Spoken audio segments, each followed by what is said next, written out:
This is the Weather Gazer Philippines, your trusted weather channel. Magandang araw Pilipinas, narito na ang pinakahuling update sa binabantay nating mga sama ng panahon, ang Bagyong Emong at Bagyong Dante at ang LPA na sa silangan ng ating bansa. Patuloy nga na nagdadala ng mga pag-ulan ang habagat at ang Bagyong Emong sa malaking bahagi ng ating bansa at huling namataan ang sentro ni Tropical Depression Emong sa layong 115 kilometers kanluran, hilagang kanluran ng Lawag City, Ilocos Norte. Sa ngayon, taglay nito ngayon, lakas ng hangin umaabot sa 45 km per hour malapit sa gitna at pagbugsong umaabot sa 55 km per hour. Kumikilos ito ng kanluran, timog kanluran sa bilis na 35 km per hour. Hindi pa gaanong malawak ang kaulapang sakop ng bagyo, nasa 150 km ang diametro nito mula sa gitna.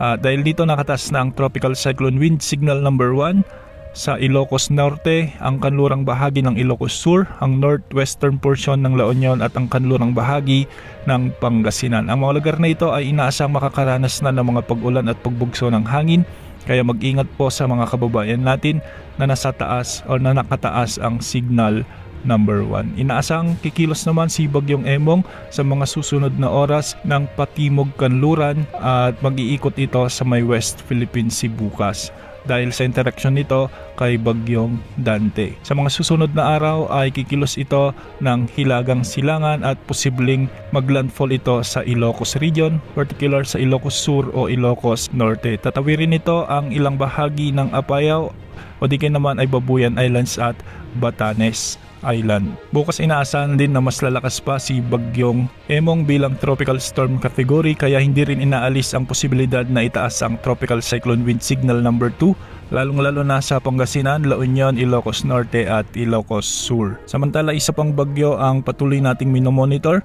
Nasa silangan ito ng extreme northern Luzon. Ito naman si Bagyong Dante na isa ng tropical storm category. Huli itong namataan sa layong 900 km silangan ng extreme northern Luzon. Taglay na ang lakas ng hangin na maabot sa 65 km per hour malapit sa gitna at pagbugsong maabot sa 80 km per hour. Kumikilos ito ngayon ng hilagang kanluran sa bilis na 15 km per hour. Wala naman itong dalang epekto sa anumang bahagi ng ating bansa, ngunit asahan na palalakasin pa rin nito ang habagat na magdadala ng mga pag-ulan sa bahagi ng Visayas, Southern Luzon at ilang bahagi ng Mindanao. Isa pang LPA ang minomonitor natin at mataas na rin ang tsansa nitong lumakas bilang bagyo. At huli itong namataan sa layong 2,340 km silangan ng Eastern Visayas. Hindi naman ito nakikitang papasok sa ating area of responsibility, ngunit posible rin nitong hilain ang habagat na magdadala naman ng mga pag-ulan sa kanlurang bahagi ng Mindanao sa mga susunod na araw. Samantala, isa pang cloud cluster ang ating minomonitor na nasa silangan naman ng Bicol region at posibleng maging LPA naman ito sa mga susunod na oras. Dahil dito, maraming lugar nang nakakaranas ng mga malalakas hanggang sa matitinding pag-ulan dulot ng pinagsamang epekto ng mga bagyo at LPA kasama na ang habagat.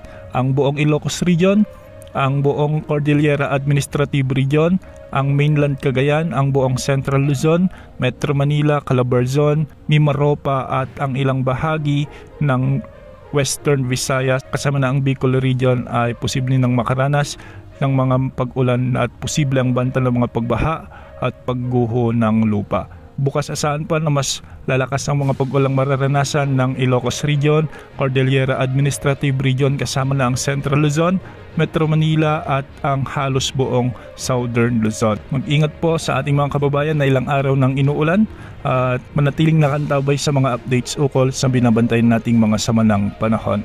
Yan mo nang lagay ng panahon. Ito po ang Weather Gazer Philippines, ang inyong pinagkakatiwalaang weather channel. This is the Weather Gazer Philippines, your trusted weather channel.